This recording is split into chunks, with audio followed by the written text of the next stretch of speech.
धीरे धीरे कोके जीजा टिकोड़ा दुनु में सलिहला धीरे धीरे कोके जीजा टिकोड़ा दुनु में सलिहला टिकोड़ा दुनु में सलिहला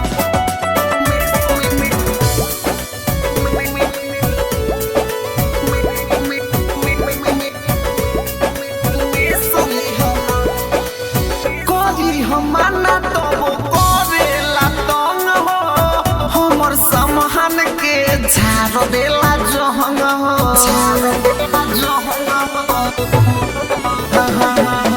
करी हमाना तबो करेला तंग हो हमरा सामान के झाड़ देला जहंग हो उठेला दरदिया तो टीस दिहला हमरा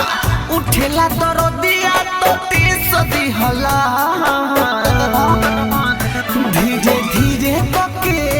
जीजा धीरे धीरे कोके जीजा टिकोड़ा दुनु में सदिहला धीरे धीरे कोके जीजा टिकोड़ा दुनु में सदिहला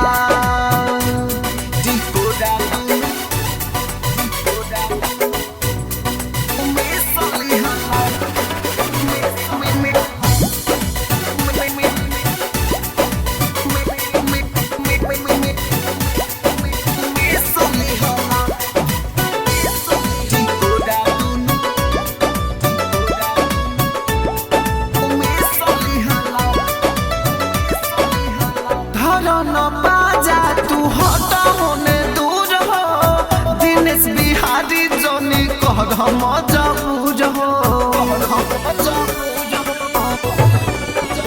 धर न बाजा तू हटा होने दूर हो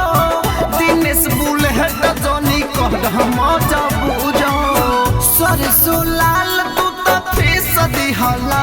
हमके सरसों लाल तू हला धीरे धीरे कोके जीजा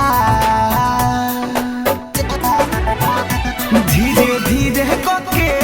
जीजा टिकोड़ा दुनु